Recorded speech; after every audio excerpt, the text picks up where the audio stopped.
बादशाह अकबर की एक पत्नी थी जिनका नाम ताज बेगम था। ताज बेगम की पहली मुलाकात ठाकुर जी से तब हुई जब वह बादशाह अकबर के साथ गोवर्धन गईं।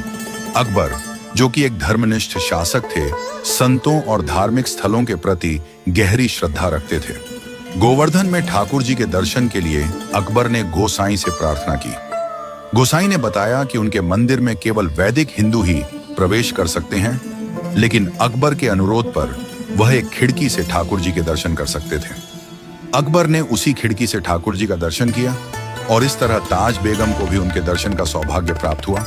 ताज बेगम के मन में ठाकुर जी के प्रति एक विशेष प्रेम और भक्ति का जन्म हुआ। जब वह गोवर्धन से लौटी तो उन्होंने यह महसूस किया कि हर चीज में ठाकुर जी का रूप दिखाई देने लगा था। यहाँ तक कि जो कुछ भी वह देखती उसमें उन्हें ठाकुर जी की छवि नजर आने लगी। जैसे ही यह भक्ति का बीज उनके मन में अंकुरित हुआ, ताज बेगम ने अकबर से वृंदावन जाने की अनुमति मांगी। शुरुआत में अकबर ने उन्हें मना किया, लेकिन ताज बेगम की प्रबल भक्ति देखकर उन्होंने अंततः उन्हें वृंदावन जाने की अनुमति दे दी।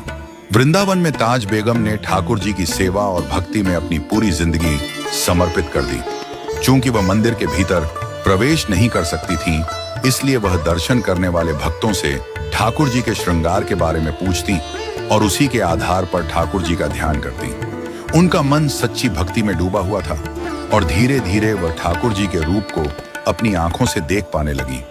उनके भक्ति का आलम ऐसा था कि उन्होंने अपनी अंतिम सांसें भी ठाकुर जी के दर्शन करते हुए ली। होली के दिन जब वृंदावन में हर जगह रंग और होली का उल्लास था, ताज बेगम ठाकुर जी के दर्शन कर रही थी। अचानक उन्हें ठाकुर जी का दिव्य रूप दिखाई दिया और उसी क्षण ताज बेगम ने प्राण त्याग दिए। उनकी मृत्यु के बाद उनके अंतिम पद की अधूरी पंक्ति को स्वयं राधा रमण जी ने आकाशवाणी के माध्यम से पूर्ण किया।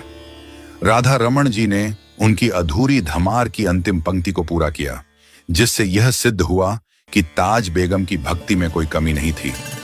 ताज बेगम की भक्ति और प्रेम की यह कथा आज भी भक्तों के लिए एक प्रेरणा का स्रोत है।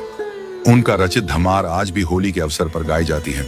यह कथा हमें यह सिखाती है कि सच्ची भक्ति और प्रेम से ठाकुर जी का दर्शन हो सकता है, भले ही वह भक्त किसी भी पंथ, जाति या धर्म से क्यों ना हो।